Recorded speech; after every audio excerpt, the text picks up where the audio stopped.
Hello बच्चों, आप सभी का स्वागत है मेरे चैनल अकाउंट्स ज्ञान बाय मीनू वर्मा। आज हम डिस्कस करने जा रहे हैं साझेदारी। देखिए बच्चों, साझेदारी का एक तो होता है साझेदारी का परिचय, जिसमें साझेदार का इंट्रोडक्शन होता है। उसके बाद उसका जो नेक्स्ट चैप्टर है वो है साझेदारी में जो साझेदार नया आता है उसका प्रवेश। तो जो नया साझेदार आता है फर्म के अंदर, तो वो ख्याति लेके आता है, पूंजी और ख्याति दोनों। तो वो जो ख्याति और पूंजी तो उसकी अपनी होती है, और जो ख्याति होती है वो पुराने साझेदारों में बांट दी जाती है।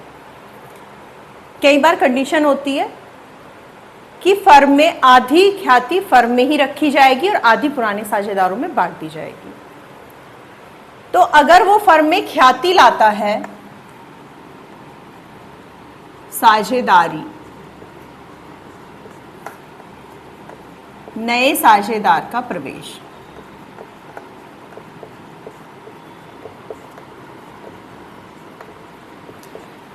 अब देखिए जब नया साझेदार फर्म में आया तो वो पूंजी और ख्याति दोनों लाया। पूंजी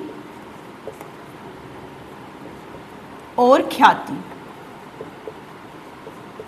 उस फर्म की प्रसिद्धि है, तो जो ख्याति वो लेके आया वो पुराने साझेदारों में बांट दी जाएगी।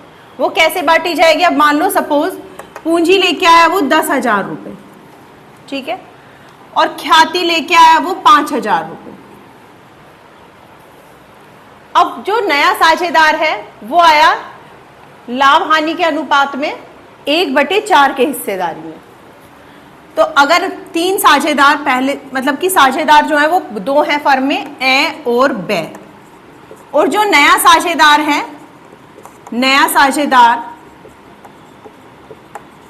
वो आया से, तो उसका जो लाभ हानि अनुपात है वो है 1/4, और जो पुराने साझेदारों का है वो है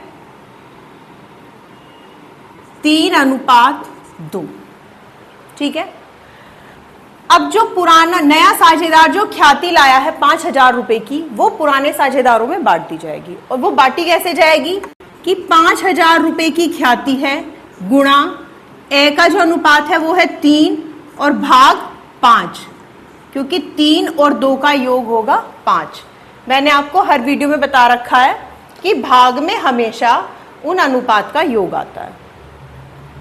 तो इसको हम काटेंगे, 5 एकम 5, 1,000 आया, और 1,000 गुणा 3, 3,000 रुपए जो है वो ए के हिस्से में आई।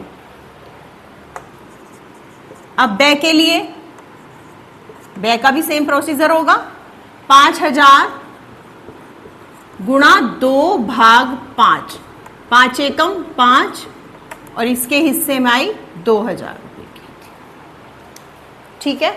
ये ख्याति इस तरीके से बांट दी जाती है।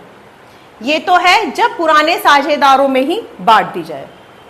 तो कैसे बांट दी जाएगी? उनके अनुपात में उन दोनों में बांट दी जाएगी। धन्यवाद।